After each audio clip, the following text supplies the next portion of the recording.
सुबह 10 बजे से लेकर 11 बजे के बीच में उपस्थित हूँ आप सबके सामने। आज जिनकी कुंडली लेकर के आया हूँ इनका नाम आदित्य है। 2004 इनका डेट ऑफ बर्थ और 29 सितंबर 2004 12:53। ये कुंडली कृष्ण प्रतिपदा की है। कृष्ण प्रतिपदा मतलब चंद्रमा शुभग्रह होंगे, और जब चंद्रमा शुभग्रह होंगे तो बाकी के जितने भी ग्रह बनेंगे वो सारे के सारे एक्टिव होंगे। मतलब चंद्रमा को देख करके ही सारे ग्रह परिणाम देते हैं। और जब चंद्रमा जन्म कुंडली में कमजोर हो जाते हैं तो बाकी के ग्रह भी थोड़े थोड़े नहीं, बहुत ज्यादा कमजोर हो जाते हैं। धन भाव से अगर चंद्रमा का संबंध बन रहा हो कहीं से भी, जो कि इनकी कुंडली में नहीं बन रहा है, धन भाव से अगर शुक्र का संबंध बन रहा हो जो कि नहीं बन रहा है, तो व्यक्ति को कई बार अपनी नौकरी करनी पड़ती है या खुद का व्यवसाय करना पड़ता है। गुरु जो है वो तुला राशि की तरफ बढ़ रहे हैं। गुरु मंगल के साथ, सूर्य बुध के साथ, सूर्य मंगल के साथ, सूर्य गुरु के साथ, ये जो क्षेत्र बना है जब आप इसको देखेंगे तो इसमें शनि का भी प्रभाव है, इसमें चंद्रमा का भी प्रभाव है, और पंचम भाव के अधिपति दशम भाव के अधिपति पे शनि का प्रभाव, चतुर्थ भाव के अधिपति के ऊपर शनि का प्रभाव, 12वें भाव के अधिपति मंगल के ऊपर शनि का प्रभाव, और जन्म कुंडली के भाग्य भाव के अधिपति सूर्य के ऊपर भी शनि का प्रभाव। पर इन सबको शनि प्रभावित करेंगे जो कि इस कुंडली के लिए सामान्य होते हैं। इनके सवाल, क्या ये घर पे रह पाएगा? हाँ बिल्कुल रह पाएगा, क्योंकि गुरु की दृष्टि भी है, शुभ ग्रह का लग्न बना है, और शुभ ग्रह चंद्रमा होकर के शुभ ग्रह की राशि में द्विस्वाभाविक राशि में बैठे हैं। मीन जल तत्व की राशि होती है और चंद्रमा जल तत्व के ग्रह होते हैं। मतलब आपकी कुंडली का चतुर्थ भाव ठीक बैठा है। क्यों ठीक बैठा है? क्योंकि जिस राशि में चंद्रमा बैठे हैं उस राशि का अधिपति उन्हें देख रहा है। इसका मतलब है कि व्यक्ति को बहुत ज्यादा धन कमाने के लिए दूर जाने की स्थिति में नहीं जाना चाहिए। वैसे भी शनि अष्टम भाव में आयु बहुत अच्छा दे रहे हैं, और दशम स्थान के अधिपति बुध दशम स्थान में ही बैठे हैं लग्नेश गुरु के साथ। ऐसी अवस्था में ये महालक्ष्मी योग बनेगा। इसे लक्ष्मी संपन्न योग और स्वाभिमानी योग भी कहा जा सकता है। बहुत सारे ग्रहों का प्रभाव जन्म कुंडली के दशम स्थान पे, और ठीक पीछे शुभ ग्रह का बैठना जो कि इनकी कुंडली के लिए बहुत अच्छा नहीं होता है। शुक्र धनु लग्न की कुंडली के लिए सामान्यतया बाधक ग्रह के रूप में बुध और शुक्र दोनों ही जाने जाते हैं। बुध बाधक, क्योंकि द्विस्वाभाविक राशि की जब कुंडली बनती है, लग्न बने, जैसे ये केंद्र में जितनी भी राशियां बनी हैं 3, 6, 9 और 12, ये द्विस्वाभाविक राशियां हैं। द्विस्वाभाविक लग्न जब बन जाए तो 7वां भाव जो होता है वो बाधक ग्रह के रूप में उपस्थित हो जाता है, और यही दशम भाव का भी अधिपति है। ऐसी अवस्था में हमें बहुत ज्यादा सजग, सावधान और चपल होने की आवश्यकता पड़ जाती है। शुक्र का भाग्य भाव में बैठना व्यक्ति को इनका अधिकार कोई भी छीन न सके, और व्यक्ति सरकार से कभी भी नुकसान में नहीं जाता है। माता और पिता का संबंध हमेशा ही बेहतर रहे। पिता के साथ संबंध थोड़े से टालम टोल वाली स्थिति में जाएंगे। माता बहुत अच्छी हैं, व्यवस्थित हैं और बहुत ही मधुर हैं। धन भाव के अधिपति जन्म कुंडली में धन भाव को देख रहे हैं। धन भाव के अधिपति शनि और पराक्रम भाव के अधिपति देख रहे हैं, और दशम को भी देख रहे हैं। सरकारी नौकरी का क्षेत्र बनेगा। चतुर्थ स्थान के अधिपति गुरु और 6वें स्थान के अधिपति शुक्र, ये दोनों निकटस्थ हैं। मतलब आपको पहले सरकारी नौकरी का प्रयास करना चाहिए, बाद में अगर नहीं हो तो खुद का व्यवसाय करना चाहिए। प्राइवेट नौकरी वाली ये कुंडली नहीं होगी। आप धनु लग्न के हैं, सह नहीं पाएंगे। लग्न के अधिपति का दशम में जाना और लग्नेश के ऊपर शनि की दृष्टि, लग्न के ऊपर राहु की दृष्टि, स्पष्ट बोल रहा हूं, और ऐसी अवस्था कई बार व्यक्ति को कंफ्यूजन में डाल सकती है। लग्नेश के ऊपर शनि का प्रभाव व्यक्ति के प्रभावों को मंद कर सकता है, व्यक्ति में आलस्य का गुण दे सकता है, व्यक्ति के आयु में चोट दे सकता है, व्यक्ति को गंभीर, कई बार छोटी मोटी बीमारियां जो गंभीर रूप धारण कर लेती हैं, ऐसा दे सकता है। आपकी कुंडली में दक्षिणायन में जन्म है और सूर्य दिग्बली होकर के बैठे हैं बुध के साथ। मंगल ऊर्जा के कारक ग्रह, सूर्य ऊर्जा को नियंत्रित करने वाले ग्रह के साथ गुरु का बैठना और बुध का, ये व्यक्ति के दशम स्थान को बहुत ज्यादा हाईली एक्टिवेट करेगा, एक्टिव होगा, और पीछे शुक्र के बैठने से व्यक्ति के समस्त अधिकारों से उसको संपन्न बनाएगा। मंगल और गुरु का कन्विंसिंग कैपेसिटी व्यक्ति के पास अच्छा हो जाए, सूर्य और बुध का एक साथ आना तार्किकता और बौद्धिकता बढ़ती है। गुरु और मंगल के एक साथ बढ़ने से व्यक्ति में चारित्रिक दोष कभी भी उत्पन्न नहीं होगा। सूर्य और गुरु का एक साथ बैठना, यहाँ पे इतने सारे ग्रह बैठे, पर मैं आगे बताऊंगा कि कौन सा ग्रह सबसे ज्यादा बलवान है। पर अभी आपको बताऊं तो लग्नेश का दशम में जाना बहुत ज्यादा अच्छा होगा। धन भाव और पराक्रम भाव के अधिपति होकर के शनि का वापस इस भाव को देखना गंभीर गंभीर और गंभीर, धन से, स्वभाव से, चरित्र से, बुद्धि से और नेचर वाइज बहुत ही ज्यादा सोबर क्वालिटी का होता है। व्यक्ति बहुत ही गंभीरता से अपना धन खर्च करता है और कभी भी बहुत ज्यादा किसी से मतलब नहीं रखता। कई बार बहुत ज्यादा दार्शनिक तत्वों से युक्त हो जाता है। बिजली गई। चतुर्थ स्थान के अधिपति गुरु इसको देख रहे हैं। चतुर्थ स्थान मतलब एक से अधिक वाहन का सुख भोगे, माता का संबंध अच्छा रहे, सास ससुर का संबंध अच्छा रहे, पत्नी के साथ संबंध अच्छा रहे, संतान के साथ संबंध थोड़े बहुत अनुकूल प्रतिकूल होंगे, पर संतान का सुख व्यक्ति भोग लेता है क्योंकि गुरु अच्छे हैं। संतति बुद्धिमान और यशस्वी होती है। और पंचम भाव के अधिपति दशम में कुंडली में योग कारक नहीं राजयोग कारक ग्रह के रूप में उपस्थित होंगे। ऐसी अवस्था में जातक का मंगल बड़ा प्रबल होगा। आगे बताऊंगा और भी ज्यादा कितने अच्छे हैं। छठवें भाव के अधिपति का चतुर्थ स्थान में अपने भाव से जाना, ये व्यक्ति में साहस, बल, पराक्रम, बहुत सारी चीजें, जैसे प्रतियोगिता में विजित होना, प्रतियोगिता को लेकर के बिल्कुल ही आशावादी प्रवृत्ति धारण करना, दुश्मनों के लिए पहाड़ जैसा खड़ा हो जाना, ब्राह्मणों का पूजक हो जाना, धर्म के लिए हमेशा ही आगे हो जाना, राष्ट्रवादी विचारधाराओं से अपने आप को युक्त कर लेना, किसी भी विपरीत परिस्थिति में कभी भी साहस न खोना, ये सब है आपके पास और कहीं भटकने की कोई आवश्यकता नहीं है। सप्तम भाव के अधिपति अपने भाव से चतुर्थस्थ। जरा देखिए ग्रह की स्थिति कैसी बनी। लग्न के अधिपति अपने भाव से दशमस्थ केंद्र में आ गए, चंद्रमा से गुरु केंद्र में आ गए, लग्न से चंद्रमा केंद्र में आ गए, सप्तमेश अपने भाव से केंद्र में आ गए, सूर्य इस कुंडली में अपने भाव से केंद्र त्रिकोण और धर्म कर्माधिपति योग बना दिए। दशम भाव के ठीक पीछे शुभ ग्रह बैठा, ये अलग परिणाम देगा अच्छा। एकादशवें भाव में केतु शुभ ग्रह की राशि में और वो लाभ भाव में अद्भुत योग बना। राहु का प्रभाव लग्न पे और शुक्र पे और केतु पे, बाकी किसी को वो प्रभावित नहीं कर रहे।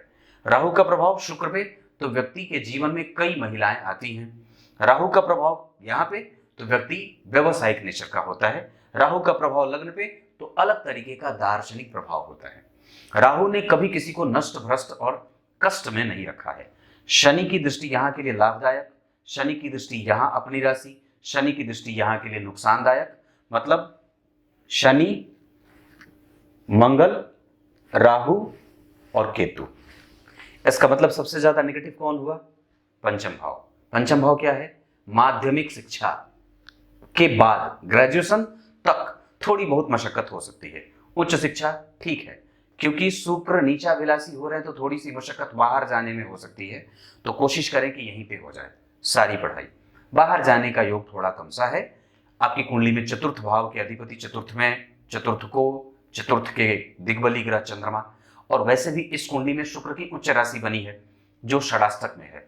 गुरु और शुक्र षडाष्टक में है, बुध और शुक्र षडाष्टक में है, चंद्रमा और शुक्र षडाष्टक में है, सूर्य और शुक्र षडाष्टक में है। सूर्य और बुध दशम में तो बुद्धि वाला क्षेत्र बढ़िया, बैंकिंग का क्षेत्र, फिनांस का क्षेत्र, मैनेजमेंट का क्षेत्र, सॉफ्टवेयर का क्षेत्र और इलेक्ट्रॉनिक एंड टेलीकम्युनिकेशन का क्षेत्र, मैनेजमेंट का क्षेत्र, इसके अतिरिक्त प्रोफेसर, लेक्चरर, आईएएस का क्षेत्र, ये सब आपकी कुंडली के लिए बनेगा। इसमें से जो कुछ भी चुनना होगा चुन सकते हैं। ये लो प्लेट मैंने रख दिया। अष्टम भाव के अधिपति, ये बहुत अच्छी बात है बुध का यहाँ बैठना। कोई भी शुभ ग्रह अपने भाव से 4 घर आगे, कोई भी शुभ ग्रह अपने भाव से 4 घर आगे, कोई भी शुभ ग्रह अपने भाव से त्रिकोण में। पर ये थोड़ा कमजोर होगा, माता के स्वास्थ्य को चिंतित करता है। माता बच्चे के लिए चिंतित होती है, ये एक सामान्य सा नेचर है। नवम भाव के अधिपति दशम में, केंद्र त्रिकोण, लग्नेश का संबंध दशम भाव के अधिपति के साथ हो, दशम भाव बलवान हो, लग्नेश का संबंध नवम भाव के अधिपति के साथ हो, नवम भाव में शुक्र बैठे हो, नवम भाव पे राहु का प्रभाव हो, नवम भाव के अधिपति लग्नेश से संबंध बनाते हो, नवम भाव के अधिपति चतुर्थ को देखते हो, ये सारे सूत्र इनकी कुंडली में लागू हो रहे हैं। ऐसी अवस्था में व्यक्ति कभी भी गड़बड़ छाला नहीं करेगा। दशम स्थान अभी बाकी रखूंगा। एकादशवां ठीक बना है। एकादशवें भाव के अधिपति का नवम में जाना स्पष्ट और बेहतर, अनुभवी, ग्राह्य, ग्राही, जैसे चीजों को ग्रहण करने वाला, और इमोशन लेस नहीं बनने देता। व्यक्ति सबको पकड़ करके सबके साथ जीवन जीना चाहता है, बहुत ही गंभीरता से किसी भी चीज को ऑब्जर्व करता है और उस पर अपनी राय देता है, गंभीर है। और मैं समझता हूं कि सरकार से, लोगों से, राजनीतिज्ञ लोगों से, राजनीतिक गतिविधियों से, सामाजिक क्षेत्रों से, धार्मिक क्षेत्र से, किसी भी तरीके से कभी भी व्यक्ति के ऊपर कोई लांछन नहीं लगा सकता, क्योंकि शनि भले देख रहे हैं पर वो खराब नहीं है, धन भाव के अधिपति हैं। और लग्नेश को देख रहे हैं, धन योग बनेगा। और वैसे भाग्य भाव के अधिपति को शनि देखेंगे तो शनि की दशा में व्यक्ति में भाग्यशाली, भाग्यवादिता और प्रैक्टिकल होने का एक अलग प्रभाव दिखेगा। 12वें भाव के अधिपति मंगल दशम में बैठे हैं, लेकिन ये बहुत ज्यादा एक्टिव नहीं होंगे। अब आगे बताता हूं। बुधवार का जन्म, गणितज्ञ, बुद्धिमान, यशस्वी, गुणकारी, तार्किक, समझदार, नेचुरली व्यक्ति बहुत ज्यादा ब्राह्मणों का पूजक, गुरु भक्त, और साथ ही साथ दयालु, और इमोशन के साथ कैसे व्यापार को संतुलित करना है, सबको अपना कैसे बनाना है, और सबके साथ सामाजिक संतुलन कैसे बनाना है, ये बुध दे देंगे। कृष्ण प्रतिपदा, चंद्रमा बहुत अच्छे, रेवती नक्षत्र, बुद्धिमान और पट से जवाब देने वाला, खाली ना जाने देने वाला। ध्रुव योग, अटल सत्य बोलने वाला, जो बोल दिया सो बोल दिया, वापस पलटने की बारी नहीं है। कौलवकर्ण, ब्राह्मण वर्ण और देवगण, शुद्धता, परिपक्वता, परिपुष्टता, मजबूती और सात्विकता, ये सब व्यक्ति का श्रृंगार है, और ये हमेशा ही व्यक्ति के पास रहेगा, चाहते हुए या ना चाहते हुए भी। आपके शरीर में जो पंच महाभूत हैं, पृथ्वी, जल, अग्नि, वायु और आकाश, अगर ये बिल्कुल ही संतुलित हैं तो निसंदेह आप कभी भी भाग्य से हीन नहीं हो सकते। आपके अंदर गंभीरता, आपके अंदर ऊर्जा का बने रहना, आपके अंदर तीव्रता, आपके अंदर चीजों को समझना और उसको पकड़ के रखना, चिपकना, जल का गुण, और उसके बाद स्वच्छंद विचरण करना, विचारों से बंधना नहीं, ये सब गुण अगर व्यक्ति के अंदर विद्यमान हैं तो उसका भाग्य उसके साथ खड़ा है और उसका कर्म उसके साथ खड़ा है। आपकी कुंडली का लग्न बहुत बढ़िया बना है, गुरु मंगल बुध बहुत बढ़िया, पत्नी भी कारोबारी आ जाएंगी, और यहाँ राहु केतु का प्रभाव, व्यक्ति को समझ ही नहीं आएगा कि किसे चुनूं और किसे छोड़ूं। दाम्पत्य में यहाँ शनि का सरकारी नौकरी से योग बनेगा, चंद्रमा राहु के साथ थोड़े से कंफ्यूजन, यहाँ बहुत अच्छी स्थिति, शुक्र है तो कई बार उसका अनुभव ही उसके आड़े आ जाता है और इतना ज्यादा सफोकेट होता है क्योंकि जानकारी बहुत ज्यादा हो जाती है। खत्म। अब मैं आपको कुछ चीजें और बता देता हूं, जैसे आपकी कुंडली में मैंने बात कही थी ना मंगल वाली, याद रखिए मंगल पे मैंने कंफ्यूजन कहा था, यहां मैंने बिना देखे ये बात पता मुझे चल गई थी कि यहां मंगल बहुत ज्यादा अच्छे नहीं है। कारण, क्योंकि ये मंगल जो है वो आपके 12वें भाव के भी अधिपति होते हैं, पंचमेश होते हैं। पंचम भाव को राहु ने बिगाड़ा है थोड़ा सा, क्योंकि शत्रुगत है। इस भाव के अधिपति केंद्र में बैठ गए, बहुत अच्छी बात है, पंचम भाव को बल मिलेगा। और सबसे अच्छी बात जो है कि ये गुरु के साथ बैठे, पंचमेश का और नवमेश का एक साथ दशम में योग बना लग्नेश के साथ। ऐसी स्थिति में व्यक्ति के ऊपर उसके पूर्वजों का आशीर्वाद है, मतलब व्यक्ति का भाग्य उसके साथ है। वो अपने पूर्वजों को स्वप्न में देख ले, उनके निमित्त जो भी दान करे वो पूर्वज तुरंत स्वीकार कर लेते हैं। पूजा पाठ, धर्म, दान, पुण्य आदि आदि चीजें अगर व्यक्ति करेगा तो उसको उसका फल तुरंत मिलेगा। आयु बहुत अच्छी है और गंभीरता बहुत अच्छी है। सॉफ्टवेयर में डेवलपमेंट जो होता है वो डिकोड करना, कोड करना, कोडिंग करना, ये बड़ा अच्छा है। लेकिन ये मंगल कन्या राशि में बैठे हैं और वहां के अधिपति बुध, मंगल और बुध का बहुत अच्छा कॉम्बिनेशन नहीं होता है। इस कारण से कई बार ये थोड़े कमजोर होंगे। हालांकि वो षडबल में बहुत कमजोर हैं, परंतु वर्गोत्तम होने के कारण उनके पास एक अतिरिक्त बल मिलेगा। मंगल वर्गोत्तम है, बुध वर्गोत्तम है और गुरु वर्गोत्तम है। मंगल, गुरु और बुध, मंगल, गुरु और बुध, इन्हें वर्गोत्तम कहा जाता है। और ऐसी अवस्था में ये तीनों ही ग्रह बली होंगे, फिर भी बलवान होने के कारण ये तीनों ही ग्रह अपनी अपनी दशाओं में अच्छा परिणाम देते जाएंगे।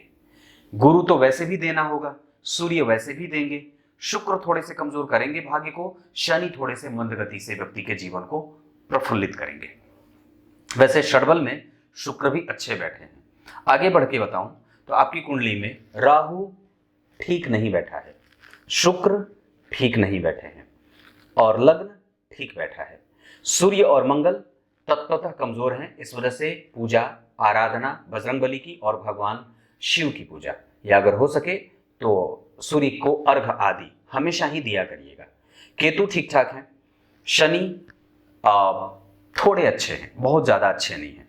चंद्रमा बहुत अच्छे हैं और ये आपकी कुंडली के ग्रह हैं। मैं एक बात और बता देता हूं, चंद्रमा की स्थिति आपकी कुंडली में बहुत ज्यादा अच्छी नहीं होगी, क्योंकि जिस राशि में बैठे उस राशि का अधिपति उन्हें देख तो रहा है, लेकिन तात्कालिक मित्रता में वो शत्रुता का भाव लेके जा रहा है। इस वजह से चंद्रमा के पास अलग बल मिलेगा। इमोशन व्यक्ति के पास होता है, बहुत ही ज्यादा इमोशनल होता है और अपने आप को बहुत ही अच्छे तरीके से रिप्रेजेंट कर पाता है। पर निसंदेह उसको कई बार घुमंतु या घूम घूम करके भी पैसे कमाने की स्थिति में लेके जाते हैं। तो ये बात यहाँ पे लागू हो सकती है कि व्यक्ति को कई बार धन कमाने के लिए इधर उधर भटकना भी पड़ता है और मेंटल पीस जो है वो व्यक्ति का कई बार प्रभावित हो सकता है। इस वजह से सूर्य और चंद्रमा दोनों ही शत्रुग्रही होकर के बैठे हैं, लेकिन अवस्थागत और भाव के आधार पर दोनों के पास ही बल है, क्योंकि सूर्य भी ठीक है दिग्बली और चंद्रमा भी दिग्बली। दोनों के पास बल होने से वो शत्रुगत होने के कारण अपरिपक्व ना हो, इस वजह से उनकी आराधना आवश्यक है। क्लियर है? बाकी मंगल बुध गुरु ये तीनों थोड़े थोड़े कमजोर। शुक्र ठीक है, अनुभव देंगे पर थोड़े कम। पर शनि ठीक नहीं है। राहु और केतु अच्छे बैठे हैं। इनकी दशाएं आपकी कुंडली के लिए थोड़ी अच्छी और थोड़ी बुरी जा सकती हैं। अभी आपकी कुंडली में मैं बल के आधार पर इतनी बात कहूंगा कि बुध के पास बल ठीक है और उसके बाद शुक्र के पास भी बल ठीक है। मतलब ये दोनों ही इस कुंडली के लिए बहुत अच्छे नहीं होते और इन दोनों का बहुत ज्यादा बलवान होना भी आपके लिए बहुत ज्यादा अच्छा नहीं होगा। इस वजह से वो एक तरफ आपको तार्किक तो बनाएंगे, बुद्धिमान तो बनाएंगे, ज्ञानी और यशस्विता का गुण, और नेचुरली आपको बहुत जल्दी चीजें याद हो जाएं, पर वक्त पे चीजें भूल जाएं तो कोई आश्चर्य की बात नहीं है। अनुभव वक्त पे काम ना आए तो आश्चर्य की बात नहीं है। इस वजह से बजरंगबली की आराधना, गणेश जी के मंत्रों का जप, गीता जी के अध्याय का अध्यापन, कम से कम प्रत्येक दिन एक अध्याय गीता पढ़ लिया करिए, ये एक श्लोक ही पढ़ लिया करिए। अगर दिन की शुरुआत आप तो 2004 के हैं, गीता तो पढ़ना ही चाहिए। एक बात और बता दूं, दशाओं के क्रम में आपकी कुंडली में शनि गुरु बुध मंगल और सूर्य, इनकी दशाएं धनदायक होंगी। शनि गुरु मंगल बुध और सूर्य दशाएं धनदायक होंगी। शुक्र चंद्रमा केतु राहु की दशा मेहनत करवा करके धन देने वाली होंगी, लेकिन धन वहां भी मिलेगा। संतान का सुख आपकी कुंडली में है, थोड़े विलंब से हो सकते हैं। एक बात और बता दूं, संतान के साथ प्रेम बहुत अच्छा रहेगा। विवाह वगैरह की स्थिति आपकी कुंडली में अच्छी है। पिता थोड़े कभी कभी कठोर हो सकते हैं और वाहन वगैरह का सुख आपकी कुंडली में है, उसको लेकर के कभी भी चिंतित होने की कोई आवश्यकता नहीं है। आपका भाग्य आपके कर्म के साथ हमेशा ही रहेगा, क्योंकि दशम स्थान मैं ठीक देख रहा हूं, भाग्य दशम स्थान के अधिपति उच्च के हैं, भाग्य भाव के अधिपति का नीच भंग कर रहे हैं और एक त्रिकोण के अधिपति होकर के दूसरे त्रिकोण में जा रहे हैं, इसे अच्छा कहा जाएगा। क्लियर है? दिन आपके लिए मंगलवार और गुरुवार बहुत अच्छा रहे, 7 तारीख बहुत अच्छा रहे और उसके अतिरिक्त उत्तर पूर्व दिशा आपके लिए बहुत अच्छी रहे। इसके साथ साथ आपकी कुंडली में बचना चाहिए मिथुन, वृषभ और मकर और कुंभ वालों से। लाभदायक आपके लिए मेष, सिंह और धनु हो सकता है। तुला भी ठीक है, ये चीज आपके लिए बहुत अच्छा रहेगा। नक्षत्र के हिसाब से अगर बता दूं तो कोई भी काम आपको अगर करना होगा, रेवती को छोड़ करके हस्त, मघा, स्वाति, मृगशिरा, पुनर्वसु, भरणी, अश्वनी और रोहिणी ये अच्छे रहेंगे। फॉर्म भरना हो, कहीं यात्रा करनी हो तो अनुराधा वगैरह भी देख सकते हैं, ये चीज बनती है। आपकी कुंडली में ग्रह में डिग्री में सूर्य 12, मंगल 7, बुध 7 और गुरु 6। इसका मतलब ये होता है कि सूर्य ने वहां तीनों को अस्त किया है, पर इसका मतलब ये नहीं है कि वो तीनों ही कमजोर हो जाएंगे, वो अपना परिणाम देते रहेंगे। अस्त ग्रह परिणाम शून्य कभी भी नहीं होते, वो परिणाम देते रहते हैं। हाँ, इंटेलिजेंस कम हो सकता है, क्रिएटिविटी कम हो सकती है, अंक मेहनत करने के बाद भी थोड़े कम मिल सकता है। इस वजह से आपको मेहनत ज्यादा करनी होगी और निश्चित रूप से आप कभी भी ढूल मूल नहीं हो सकते। दाम्पत्य में तीसरे भाव के अधिपति सूर्य उच्च के हैं शुक्र के साथ, टूटेगा नहीं। और विवाह अगर कभी भी करना होगा तो आपकी कुंडली के हिसाब से मैं जो बता रहा हूं उसमें सिंह राशि, मीन राशि, कन्या राशि और मेष राशि अच्छी रहे, कुंभ भी चलेगा। पत्नी बुद्धिमान और तार्किक ज्यादा आएंगी और मैं समझता हूं कि उनके जीवन में कहीं ना कहीं धर्म समाहित रहेगा। आपका दाम्पत्य कभी भी टूटने वाला नहीं है। पत्नी शिक्षकीय गुणों को लेकर के आने वाली होंगी, उनके पास भी कुर्सी का बल रहेगा और पद का बल रहेगा। क्लियर है? अभी शुक्र की दशा है जो कि अच्छी नहीं है। इस दौरान भी जितना ज्यादा हो सके अपने आप को अलोन रखिए, जितना ज्यादा हो सके अपने आप को कंपटीशन में रखिए, जितना ज्यादा हो सके अपने आप को बहुत ज्यादा मित्रता करने की कोई आवश्यकता नहीं है। जितना ज्यादा हो सके विपरीत से भागिए, जितना ज्यादा हो सके लोगों को जानिए, जितना ज्यादा हो सके शत्रुता कम पालिए, जितना ज्यादा हो सके मित्रता बढ़ाइए, पर बहुत ज्यादा विपरीत के प्रति नहीं। इसके अतिरिक्त सूर्य जब आएंगे तो आप स्थापित हो जाएंगे और चीजें ठीक हो जाएंगी। एक बात और बता देता हूं, भवन भूमि वाहन वाहन अगर कुछ खरीदना होगा तो आपकी कुंडली में एक योग 2032 में बनेगा और एक योग 2042 में। इसके अतिरिक्त आपकी कुंडली में एक योग और भी बहुत बढ़िया बनेगा 2000 व्यय के रूप में 2029 से 32 ज्यादा व्ययशाली हो सकते हैं।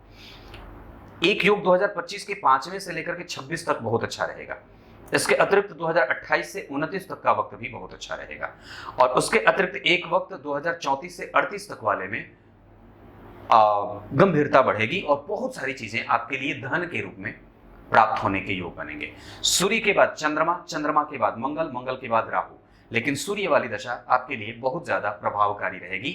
हस्त नक्षत्र में बैठे हैं और चंद्रमा उनको देख रहे हैं। चंद्रमा रेवती के और बुध उनको देख रहे हैं।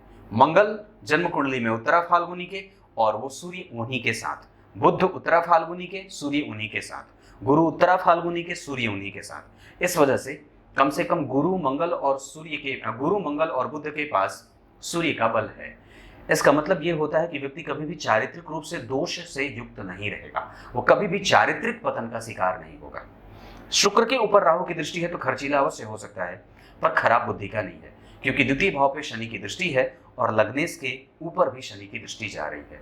लग्नेश से केंद्र में चंद्रमा का होना व्यक्ति को बड़ा ही अच्छे स्वभाव का बना देता है और पत्नी की बात मानने वाला बना देता है। द्वितीय भाव के अधिपति का द्वितीय को देखना, तृतीय भाव के अधिपति का विपरीत स्थिति में जाना, चतुर्थ भाव के अधिपति का चतुर्थ को देखना, धनमान योग, पंचम के अधिपति का दशम में जाना, राजयोग कारक लाभकारी, छठवें भाव के अधिपति का जन्म कुंडली में चतुर्थ में जाना, ये ठीक है और भाग्य को थोड़ा बहुत कमजोरी दे। सप्तम के अधिपति का केंद्र में जाना, ये भाग्यशाली और व्यापारी योग। अष्टम के अधिपति का यहां जाना ये ठीक नहीं होगा, इस वजह से कई बार इकट्ठा करने में दिक्कत होती है। पर फिर भी मैं समझता हूं कि चतुर्थ भाव के अधिपति पे गुरु की दृष्टि है तो व्यक्ति, शनि की दृष्टि है तो व्यक्ति को सरकार से लाभ मिल जाता है। छठवें के बाद सातवें के बाद आठवें के बाद नवें ठीक है, दशम ठीक है, एकादशवां ठीक है, 12वां थोड़ा कमजोर, पर दशम में है तो थोड़े कमजोरी इस वजह से मैंने उस समय भी बात की थी शुरू में। कुछ इसी तरीके से आज के कार्यक्रम का समापन करते हैं। तब तक के लिए इजाजत दीजिए। मुझे लगता है मैंने आपके सभी सवालों का उत्तर दे रखे हैं। तब तक के लिए बहुत बहुत नमस्कार।